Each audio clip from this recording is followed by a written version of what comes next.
राम राम, आप देख रहे हैं प्रदेश का नंबर 1 और सबसे भरोसेमंद news channel India news Haryana और मैं हूं आपके साथ आयुष। हरियाणा के नए मुख्यमंत्री के तौर पर शपथ ग्रहण के बाद विधानसभा में ध्वनि मत से विश्वास प्रस्ताव भी पारित हुआ। विश्वास प्रस्ताव के पास होने के बाद सीएम नायब सैनी ने कहा कि हरियाणा की जनता का विश्वास भी हमारे साथ है। सदन में विश्वास प्रस्ताव के दौरान सीएम नायब सैनी ने पूर्व सीएम मनोहर लाल के कामों की तारीफ की। सीएम नायब सैनी ने कहा कि मैं मनोहर लाल की देखरेख में पला बढ़ा हूं। मनोहर लाल जी ने प्रदेश के लिए सब किया है। विश्वास प्रस्ताव के दौरान पूर्व सीएम मनोहर लाल ने करनाल सीट से विधायक पद से भी इस्तीफा दिया। मनोहर लाल ने करनाल सीट सीएम नायब सैनी के लिए छोड़ी है, यानी कि अब सीएम नायब सैनी करनाल सीट से चुनाव लड़ सकते हैं। वहीं विश्वास प्रस्ताव के दौरान सत्ता पक्ष और विपक्ष में जमकर बहस हुई। नेता प्रतिपक्ष भूपेंद्र हुड्डा ने बीजेपी और जेजेपी के गठबंधन टूटने पर तंज कसते हुए कहा कि यह ऐसा गठबंधन था जिसका कोई नीतिगत आधार नहीं था। गठबंधन का कोई नीतिगत आधार नहीं था और इसलिए यह गठबंधन टूट गया।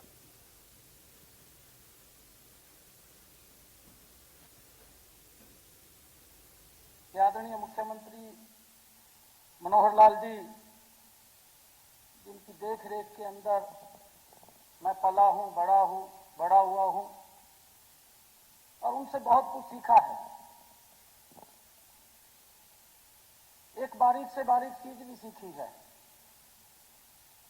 और उसको कैसे मेंटेन करना है उसके बारे में भी माननीय अध्यक्ष जी मैंने पूरी जानकारी वो पूरा सीखा है। आज आंकड़े क्या है? आज बेरोजगारी में हरियाणा नंबर 1 है, ये मेरा आंकड़ा नहीं है। आज असुरक्षित प्रदेश कौन सा है? सोशल प्रोग्रेसिव इंडेक्स जो नीति आयोग का है वो हरियाणा असुरक्षित प्रदेश है, वो मेरा आंकड़ा नहीं है। आज महंगाई का क्या है? आज डीजल का क्या भाव है? आज खाद का क्या भाव है? किसान का क्या हालत है? ये सब मेरे आंकड़े नहीं है, ये सरकारी आंकड़े हैं। तो आज नटशैल में ये है कि ये 4.5 साल में जो सरकार विफल सरकार हुई और यही कारण हुआ इस विफलता को देखते हुए कि यहां तक नौबत आ गई कि मुख्यमंत्री को बदलना पड़ा। मतलब 4.5 साल जो है हरियाणा को कहां से कहां इन्होंने पहुंचा दिया और ये आज मिले पड़े हैं। देखिए, मैं देख रहा था, मैं लिख रहा था, मालूम था सबको एक दिन बेवफा यार बदलेंगे, नाटक वही रहेगा, सिर्फ किरदार बदलेंगे। अरे तुम सीएम बदलते रहना, हम एक दिन पूरी सरकार बदलेंगे, ये मैं कह के जा रहा हूं। ये लोग समझते हैं, लोग बदलेंगे इसको। ठीक है, पूरे हरियाणा का एक समान विकास होने के नाते ही किया, कभी मैंने अलग से तरजीह बहुत नहीं दी है, मैंने पहले घोषणा भी की थी। अब आगे भी, आज तो मैं इस समय मुख्यमंत्री नहीं हूं, वहां का विधायक जरूर हूं, लेकिन चूंकि काम को और सुचारू ढंग से बढ़ाना है, अभी हमारे मुख्यमंत्री जी क्योंकि अभी ये तो चुनाव नहीं लड़े हैं, अब चुनाव नहीं लड़े हैं तो इनको भी किसी प्रदेश की किसी जगह की सेवा करने का मौका मिले, तो मैं इस सदन के सामने मैं एक मान सदन के सामने घोषणा करता हूं कि मैं आज करनाल विधानसभा से त्याग पत्र लेता हूं।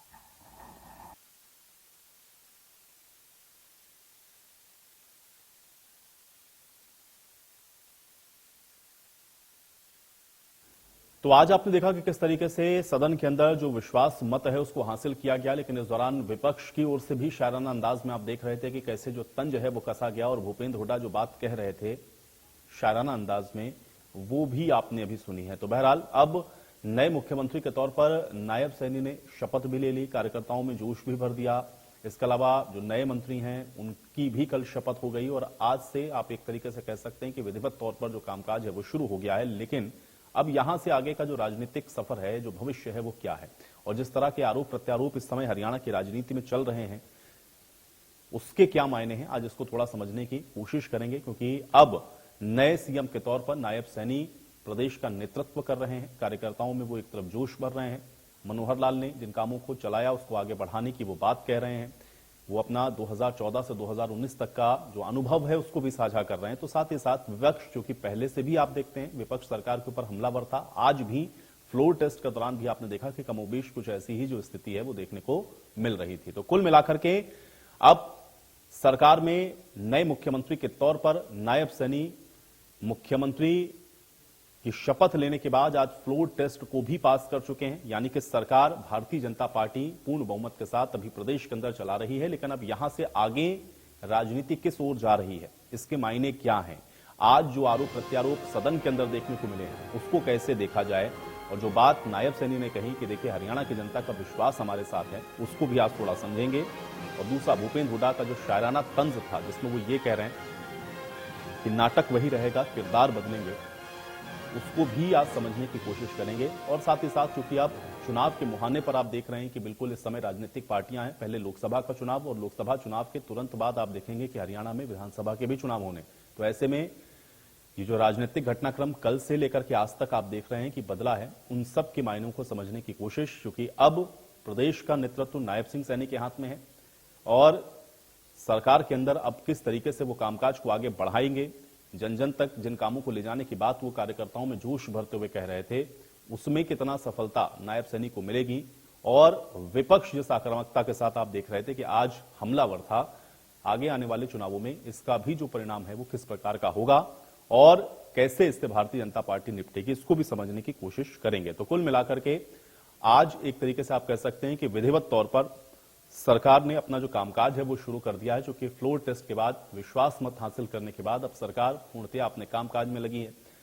जो कामकाज इसके पहले चल रहे थे पूर्व मुख्यमंत्री मनोहर लाल के नेतृत्व में 9.5 साल, जिस तरीके से भारतीय जनता पार्टी का दावा है कि उसने प्रदेश के अंदर व्यवस्था परिवर्तन का काम किया, उसको और कितना आगे बढ़ा पाएंगे नायब सैनी और कितना जनता तक उन कामों का जो असर है वो पहुंचा है, इन सब पर सबकी प्रदेश की निगाहें लगी हुई हैं। और ये बहुत महत्वपूर्ण होगा, क्योंकि इसके तुरंत बाद आप देखेंगे कि लोकसभा के चुनावों में ये सभी पार्टियां जा रही हैं, तो वहां पर भी जनता इस बात की तस्दीक करेगी कि आखिर जो बातें पॉलिटिकल पार्टियां या राजनीतिक दल कह रहे हैं उसमें धरातल पर सच्चाई कितनी है। क्योंकि पार्टियां सभी अपनी अपनी जीत के दावे करती हैं, लेकिन अब इसका इंपैक्ट, इसका असर क्या होगा, इसको थोड़ा आज समझते हैं।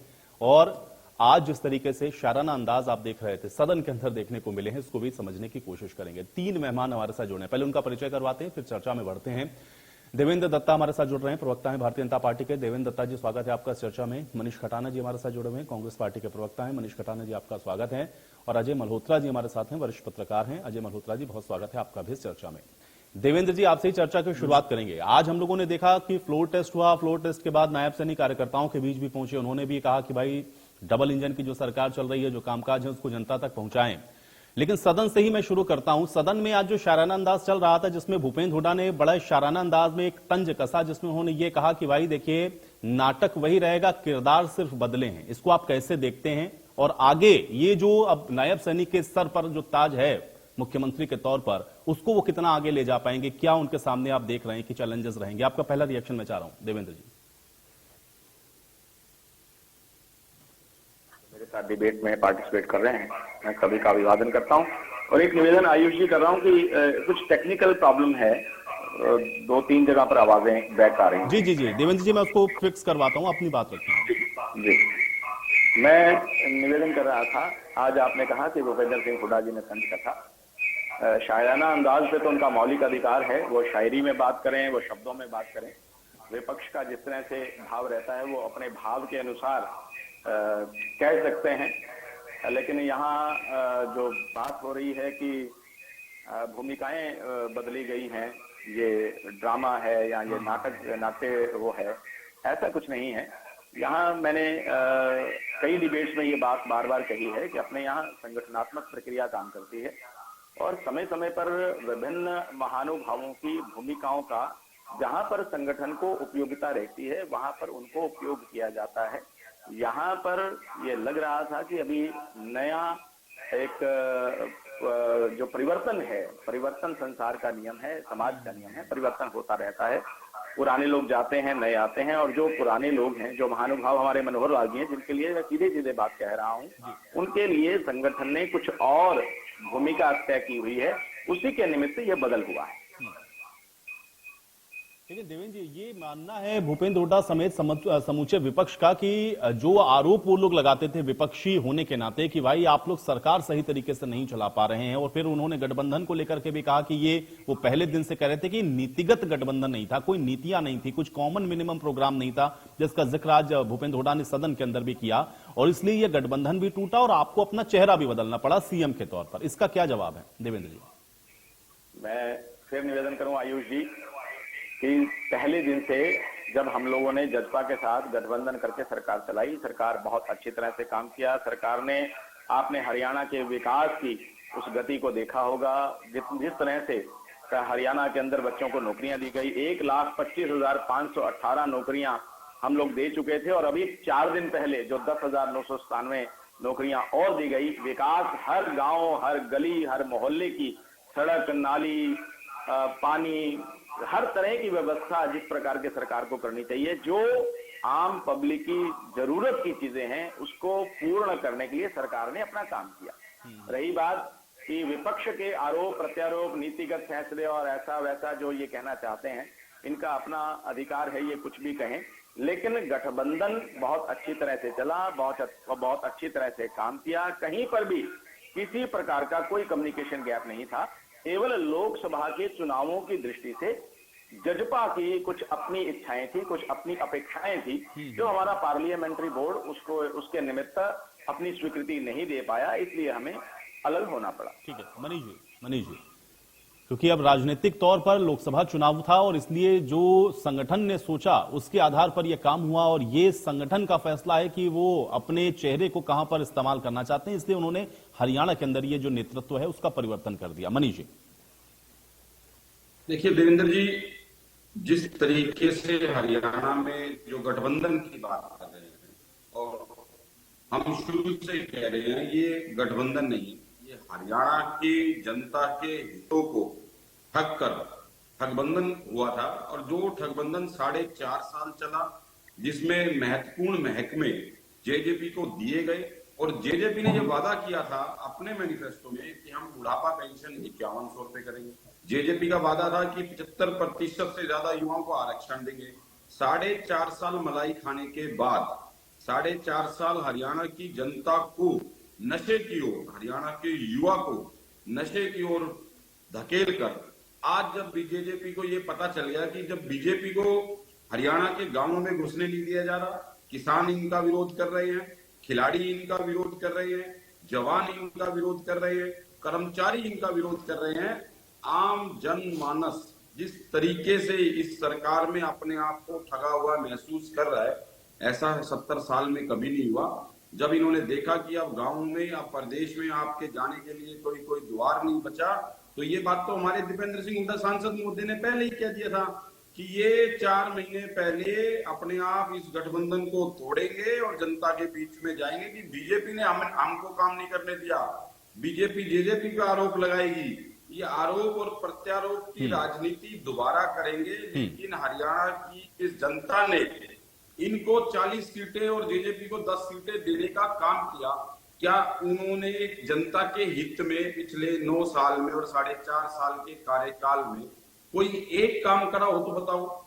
खिलाड़ी के लिए करा हो, जवान के लिए करा हो, किसान के लिए करा हो, कर्मचारी के लिए किया हो, महिलाओं के लिए किया हो? जो अभी कह रहे थे कि कम्युनिकेशन गैप नहीं था, बड़ी अच्छी सरकार चली। खट्टर साहब ने खुद खड़े होके दुष्यंत चौटाला जी के सामने बोला कि हमारा कोई वायदा नहीं था 5100 का, हम नहीं करेंगे। जब आप कोलोब्रेशन में सरकार बना रहे हैं, आप गठबंधन में, और गठबंधन में जब दुष्यंत चौटाला जी दिल्ली से निकले तो उन्होंने ये जनता को कहा कि मैंने अपनी 5100 की पेंशन पर MOU पर मिनिमम कॉमन प्रोग्राम पे हम लोग राजी हो गए हैं, और हरियाणा की जनता के हित के लिए, हरियाणा की जनता के हित के लिए मैं गठबंधन कर रहा हूं। तो हरियाणा की जनता का हित का 5100 रुपए पेंशन कहाँ है? 75% युवाओं की भागीदारी जो कह रहे हैं सुनिश्चित करने की, वो कहाँ है? ठीक है, जब किसानों का आंदोलन बिल्कुल नहीं मनीष जी, बहुत सारे सवाल आपने उठा दिए हैं और उसका मैं जवाब ले लूंगा अभी देवेंद्र जी से, लेकिन उससे पहले मैं वरिष्ठ पत्रकार हमारे साथ मौजूद है, मैं उनका भी रुख करना चाहूंगा। अजय जी, देखिए ये आरोप प्रत्यारोप चलते रहेंगे, पॉलिटिकल पार्टियां हैं, दोनों एक दूसरे के ऊपर कुछ ना कुछ टीका टिप्पणी करेंगे, लेकिन आप इसको किस नजरिए से देख रहे हैं एक वरिष्ठ पत्रकार होने के नाते? चुनाव के मुहाने पर बिल्कुल एक तो बड़ा परिवर्तन होना सरकार के अंदर, और दूसरा ये है कि इसको लेकर के अब आगे जो राजनीति है वो किस दिशा में आपको जाती हुई दिख रही है, इसके परिणाम किस तरीके से आप देख पा रहे हैं, राजनीतिक इसके मायने क्या है, थोड़ा समझाएं। देखो, इसमें तो कोई शक नहीं है कि राजनीति के हिसाब से इस सारा बदलाव हुआ है। चाहे पार्टी ये कितनी बार कहे कि हमने भूमिका बदली है, किसकी भूमिका कहाँ ठीक है, जबकि मनोहर लाल जी आज से 3 दिन पहले जब मेवात में थे तो उनका ये था कि मैं 6 महीने और रहूंगा और मैं 6 महीने लगातार सेवा करूंगा और मैं और 2-3 बार मेवात में आऊंगा और जो जो योजनाएं मैं लागू कर रहा हूं उनको पूरा करूंगा। तो ये बड़ा अप्रत्याशित था मनोहर लाल जी के लिए भी, उनको इस भूमिका से परे हटाना पार्टी द्वारा। तो ये उनके लिए थी दुखदायी बात वैसे तो। और रही बात राजनीतिक हिसाब से, भारतीय जनता पार्टी ने इसमें बड़ा फायदा देखा है और उन्होंने एक ओबीसी चेहरे को लेके आए हैं। पिछले कई दिनों से जो उत्तर हरियाणा का हिस्सा था उसमें भारतीय जनता पार्टी का कहीं ना कहीं ग्राउंड हिल रहा था और उत्तर हरियाणा में विशेष तौर पे आपका अंबाला, यमुनानगर, करनाल, पानीपत, इधर का जितना भी ऊपर का जीटी रोड का बेल्ट है तो इसमें किसान आंदोलन ने ज्यादा तेजी पकड़ी थी। और दक्षिण हरियाणा में पहले से ही जाट जो बेल्ट है वो पहले ही भारतीय जनता पार्टी के खिलाफ चल रही थी। उसमें सिर्फ दक्षिण हरियाणा का नागौर, महेंद्रगढ़ को छोड़ के जो जाट बेल्ट के इलाके हैं वहां भी विरोध हो रहा था। तो अब किसान बेल्ट में विरोध शुरू हो चुका था। तो ऐसे में पार्टी ने एक सोची समझी रणनीति के तहत बदलाव किया है ये, और उनके पास इनपुट्स थे ऐसे कहीं ना कहीं जो लोकसभा चुनाव में उनको ये महसूस हो रहा था कि हमें आने वाले समय में इस चीज का नुकसान हो सकता है। तभी तो अप्रत्याशित तौर पर एकदम से उन्होंने ये कार्यक्रम अपना बनाया। यहाँ तक कि मनोहर लाल जी को भी 3 दिन पहले तक नहीं पता था कि उनकी भूमिका को में बदलाव लाया जाएगा। और अब नायब सैनी जी एक तो उत्तर हरियाणा से तो बिलोंग करते ही हैं, नारायणगढ़ उनका हल्का है, और फिर एक ओबीसी चेहरे को लेके आए हैं। ओबीसी का हरियाणा में बहुत वोट बैंक है, ताकि जाट वोट अगर नाराज होता है और ऐसी स्थिति में ओबीसी वोट से उसे काउंटर करने की कोशिश रहेगी। क्योंकि जो आपका जेजेपी है पहले भारतीय जनता पार्टी के साथ थी और जेजेपी से भी आज लोग नाराज थे। जो जाट वोटर था जेजेपी से भी छूट तो अजय जी, लेकिन जेजेपी के साथ गठबंधन को तोड़ना वो भी ठीक चुनावों से पहले, और चूंकि मैं बार बार इसलिए इस बात को समझना चाह रहा हूं चूंकि लोकसभा चुनाव के तुरंत बाद हम लोग देखेंगे, ज्यादा समय नहीं है, विधानसभा के चुनावों में भी जाएंगे। ये जेजेपी के साथ गठबंधन टूटना क्या नुकसानदायक है या इसके पीछे भी राजनीतिक तौर पर कोई स्ट्रेटेजी आपको दिख रही है? क्या इसका कारण मान रहे हैं? क्योंकि जो कहा जा रहा है वो कारण तो नहीं है कि 2 सीटों पर सहमति नहीं बनी तो आप अलग हो गए। नहीं, ये तो पूरी स्ट्रेटेजी है भारतीय जनता पार्टी की। उन्होंने, आपने देखा हो पहले नगर निगम के चुनाव में जजपा को साथ नहीं लिया था। एक वो पीछे मुख्यमंत्री जी, यहाँ मैंने उनका एक बयान देखा था, ये टैक्टिकल गठबंधन है। उन्होंने ये नहीं कहा था कि हमारा अटूट समझौता है उनसे, उन्होंने कहा था टैक्टिकल हमारा गठबंधन है और ठीक है सरकार चलाने के लिए था। और उन्हें ये पता था कि विधानसभा चुनाव आगे आ रहा है या लोकसभा चुनाव आ रहा है तो कहीं ना कहीं इस चीज का नुकसान रहेगा। अब जो बात चर्चा आ रही है, आज दुष्यंत चौटाला ने इस बात से इंकार भी किया है वहां पर हिसार में। इसका मतलब कहीं चर्चा है कि ये पर्दे के पीछे एक दूसरे से सेटिंग सी रहेगी कि किसी प्रकार से कैंडिडेट्स मैदान में उतारे जाएं। तभी दुष्यंत ने कहा है कि मैं जनता पे छोड़ूंगा कि हम लड़े, 2 पे लड़े, 10 पे लड़े। तो ये कहीं ना कहीं उन्हें भी पता है कि ये भावना कहीं ना कहीं ट्रेवल कर रही है अब। तो जिसके आरोप विपक्ष पहले से ही लगा रहा है इनके ऊपर, भूपेंद्र हुड्डा जी ने भी पिछले दिनों कही थी ये बात। अब नहीं, कल भी वो यही बात कर रहे थे कि ये गठबंधन भी सोच सी समझे रणनीति के तहत इन लोगों ने तोड़ा है। ये बात तो भूपेंद्र हुड्डा कल भी कह रहे थे। देवेंद्र जी से मैं इस पर रिएक्शन लेता हूं। देवेंद्र जी, एक तो ये गठबंधन का टूटना, उस पर आरोप प्रत्यारोप अपनी तरफ है, लेकिन ये भी कहा जा रहा है कि इसके पीछे भी रणनीति है। और दूसरा ये है कि मनीष जी ने कहा कि भाई अगर इतनी बढ़िया सरकार आप लोगों की चल रही थी सब कुछ, तो गठबंधन टूटने की नौबत ही नहीं आनी चाहिए थी। आपने कोई ऐसे काम किए हो तो जरा बता दें। देवेंद्र जी जवाब दीजिए। आयुष जी, मैं पहले निवेदन कर दूं, मैं आपसे प्रार्थना करूं कि अभी बड़े सीनियर जर्नलिस्ट अजय भाई साहब अपनी बात कह रहे थे।